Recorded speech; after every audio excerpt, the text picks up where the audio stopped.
you couldn't believe you had to explain to another parent. My coworker was baffled that taking his son's dinner away wasn't fixing the kid's grades. He announced it in the break room like a scientist confused by a failed experiment. He came in one Monday absolutely fuming. His 8-year-old had brought home another rough progress report, struggling with reading, falling behind the class. His solution for the past month, he told us, had been a system. Bad school day, no dessert. Bad week, early bedtime with no TV all weekend. That week he'd escalated to sending the kid to bed without finishing dinner after the boy gave up on his reading homework and started crying at the table. And you know what he did? My coworker said, genuinely outraged. He cried harder. Then he told me he's stupid. His own words. Where does an 8-year-old even get that? The break room went very quiet. A couple of people suddenly became fascinated by their phones. I've got 3 kids, and my middle one fought reading like it was a war.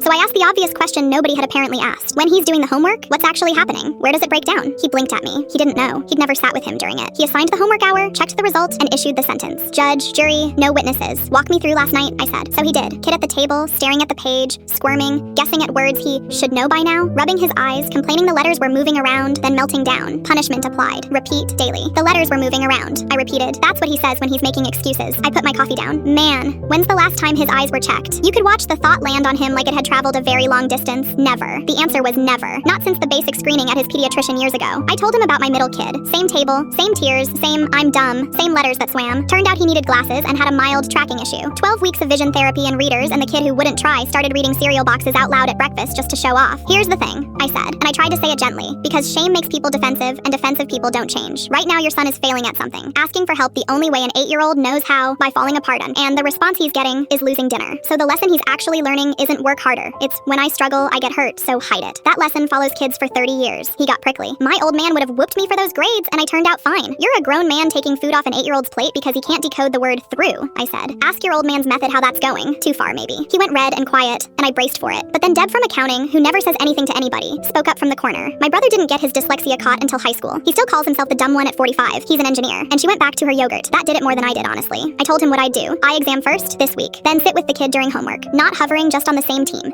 Even literally the same side of the table. Catch him doing things right and say it out loud. And put the punishments in a drawer until he actually knew what he was punishing. He didn't promise anything. He grunted something like, maybe, and left early. 11 days later, he walked into the break room holding his phone like it was a trophy. Optometrist appointment. His son needed glasses. Not mild ones either. The doctor asked how long he'd been struggling and said the kid had probably never seen a whiteboard clearly in his life. Then a referral flagged a possible tracking issue. Therapy starting next month. But that's not the part he wanted to show us. The photo on his phone was his son, in brand new glasses, lying on the living room floor, reading to the dog. His idea, apparently. The dog doesn't laugh when he messes up. He read me a whole page last night, my coworker said, and this gruff man's voice absolutely cracked on the word page. He's not stupid, he couldn't see. I was punishing my boy for not seeing. He keeps that photo as his lock screen now, and he apologized to his son. Actually apologized, parent to kid, which his own father never modeled for him. Sometimes the best parenting tool isn't consequences, it's curiosity. Kids don't fail for no reason. Find the reason.